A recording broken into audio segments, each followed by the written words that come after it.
Hey guys and girls, my name's Dan, welcome back to The Forge. In this episode of Trust Me, I'm a blacksmith. Let's make some brackets.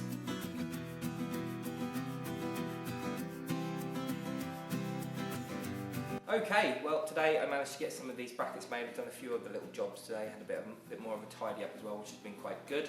And I'm just going to show you some footage of me making these and talk a little bit about some forging theory about halfway through the video. So hope you enjoy the video and I'll see you on the other side.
Okay, right. I don't want to have a massive lecture about this, and I'm not trying to dispute anyone's way of doing anything. I just want to get something clear. I've made a suggestion that certain ways of doing things that isn't quite correct, and I think it's more important to back that evidence up.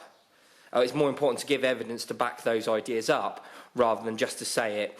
And then get angry with people and then keep saying it over and over and over again, but not proving a point. It's quite easy to prove this point. So when you take a piece of bar, for example, so the D bar that I was using,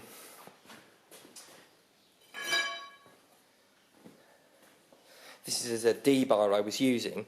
Now I was forging in on the sides. This is quite thin material. I think at its widest point is 12 mil or half an inch. Now I'd chosen to forge this D-bar in on the sides to create a shoulder. I'll just show you that now. Oh. A shoulder like this. I just want to go over what's happening when you're doing this. Now, even the power hammer doesn't work very well with this sort of thing as well. When you're forging a square bar, so this is our square bar. When you're forging square bar, what you want is for the center to come out. So it bulges out that way and obviously reduces, I'll tell you what, reduces in size. That's what we're looking to do. And that's all well and good, but in theory, that doesn't always happen. What actually tends to happen is your anvil face will do a certain amount of forging, and your hammer face will do a certain amount of forging, and the middle will stay where it was. So you get this shape. Right, like so. Okay? So this is your anvil side, and this is your hammer side. Now, that's fine. And in some circumstances this doesn't happen, but in a lot of circumstances, especially when you're forging much thinner material in its cross section, or when you're forging stuff too cold, this happens. This part of the material here has a certain amount of rigidity to it, where these outside areas don't, and this is where cold shuts start forming. Now, what happens is when you're trying to forge, let me just wipe this down. What happens is when you're trying to forge your nice pair of tongs, right, trying to make your nice pair of tongs, you're trying to get this shape. If you're using material that's the thickness of your hinge plates already, the phenomenon that I was just talking about, and I'm going to show you an example of this. I'm actually going to show you it happening. This phenomenon here happens to your material, so that's looking at this end, this end here, and then what people do is they hit this side, and that forges down. So let's get rid of that bit again. So that forges down like this. Okay, and then as you keep forging it down, what you end up with is a very thin layer. I'll do another drawing. Oh no, that's not right. What you end up with is, these are the sides of your material, you end up with this, and this is a shear point here, and that's what you've just put here and here, and that's why I don't like this style of tong used for the application of flat bits. In some circumstances this technique is okay, but it is noted that you need a lot of flex in this bar. Now, some of you might just say I'm a bad blacksmith with what I'm about to show you, and some of you might just say I'm talking nonsense, and that's fair enough, but I'm just going to show you the extremes where this can happen and can cause you some problems. Right, on this journey to successfully create these 4 items, this morning I made this monstrosity. Now, one of the problems I'm having making these brackets is getting the right volume of material in the right place. And I could do some maths and probably work it out a lot better. I tried a fire weld, and the fire weld was in, and then when I forged it, I don't know what happened, but this bit slid out. Oh, I don't know. Anyway, it came apart. Wasn't a good job. My bad fire welded. Not enough material. Not enough material. I think this was a piece of 40 by 10, yeah, it is a piece of 40 by 10. This didn't work because I got carried away, and I've put some really bad, I was forging too quickly, basically. I wasn't taking my time, and this one as well, I wasn't taking my time, and I wasn't happy with the outcomes from this. Now I'm going to go over those in a minute, but Initially, in order to get over the volume issue, I was trying to use some very thin... Yes, initially to get over this problem, this volume issue, for the swage, which you'll have seen me using, I initially used some 2-inch bar, some 2-inch plate, and I created these, and they came out quite nicely. But now you'll notice that I've got this piece at the top here, which I didn't cut, I forged. And when I went to punch the holes, this happened. And this is for the same reason that I was talking about in the tongs. I've created those shuts and I've forged them into the centre of the bar. Now, this has probably got a little bit to do with the fact that I was rushing. When I was making these the other day, I was just trying to get them done at the end of a day and I just wasn't winning. I'll show you these close up in a second. And the other thing is, I was probably too eager to forge something that wasn't going to be there. Now with the 10 by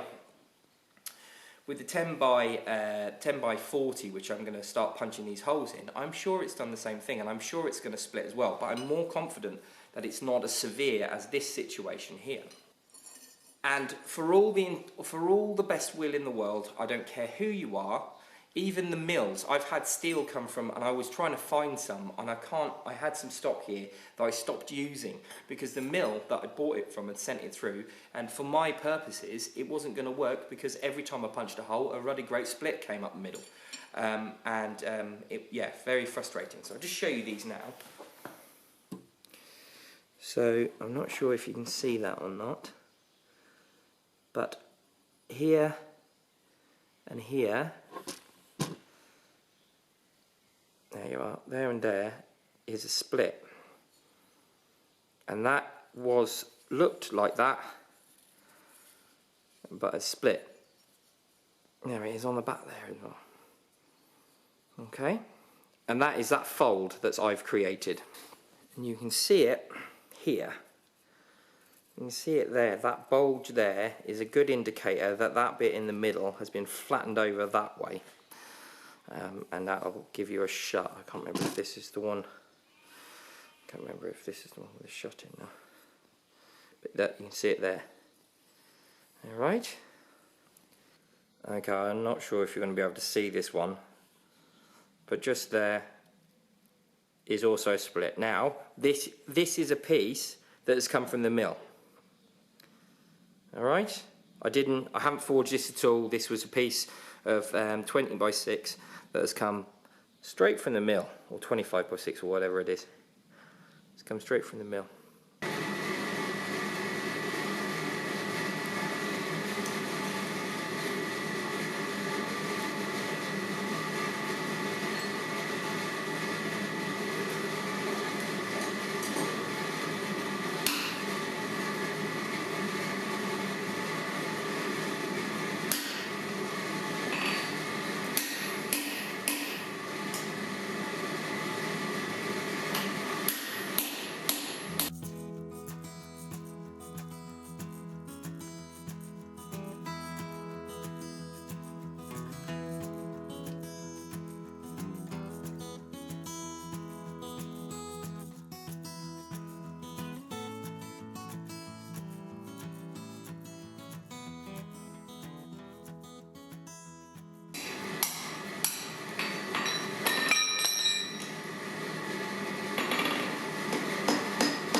They didn't do what I wanted them to do. Well, they did do what I wanted to do, but they didn't split, which is irritating because I was hoping to show you that it happens more often than not. But I would suggest that I've just managed to get this stock size into a position where it works using that convex bar, or D half round bar, or whatever they call it, half round square side bar or square edge bar. Anyway, basically it turned out really nice and I got the results I needed, and also I had enough material to do this bit here without having to do any kinky fire welds or anything like that, which would have been cool if I'd managed to pull it off, but I didn't because I'm rubbish at fire welding.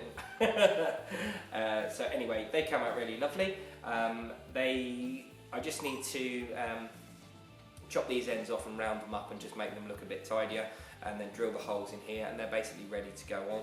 The handrails are just going to be some more of that, some more of the convex bar. Drill some holes in. I'm just going to round the ends.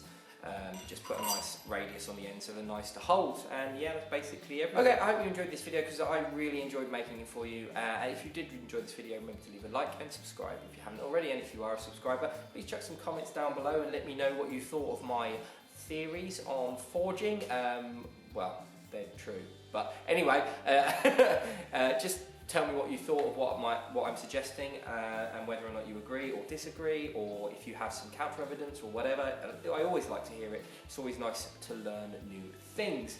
And yes, I think that's everything. So thank you for joining me. I will leave a link to a video up here of me making the swage for these, which you saw me using today. I will leave a link down here for a handrail job, because this is a handrail job. This is my Patreon. Go and check it out. It's a great way to support the channel. And this here is the subscribe button. So thank you for joining me, and I'll see you guys later. Goodbye.